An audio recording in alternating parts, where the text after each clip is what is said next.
مؤذنا قاریا نمازخونا مسجدیا پدر شهیدا همشون فکر ببرن نوکرا جوونترا نوکرا جوونترا خبر بدید به علی اکبریا جان اومده جان جانان اومده جان اومده جان جانان اومده بدون واسطه خود قرآن اومده بدون واسطه خود قرآن اومده دلبر اومده علی اکبر اومده علی اکبر یا علی اکبر یا علی اکبر یا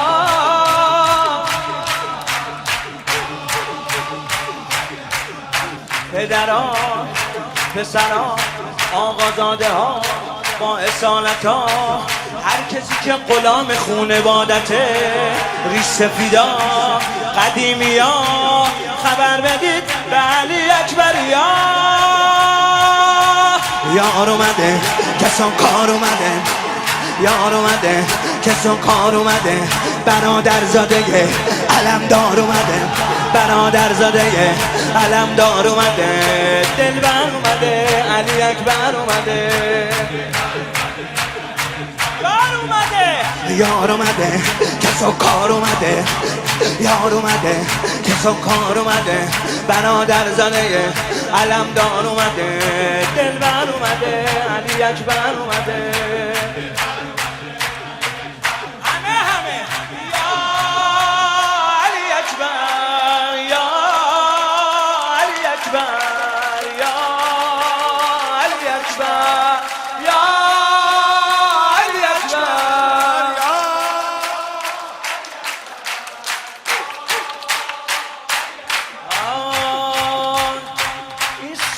بناش بر اینه که یه ذره کوچه خیابونی تر کلماتش گفته بشه، اما عشق از همه اینا.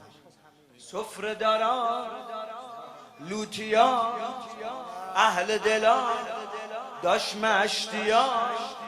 همه اونایی که بلا گردونتن با ادبا با نجابتا خبر بدید به علی اکبریا تا اومده خوشی از راه اومده تا اومده خوشی از راه اومده ببین گل پسر ام لیلا اومده ببین گل پسر ام لیلا اومده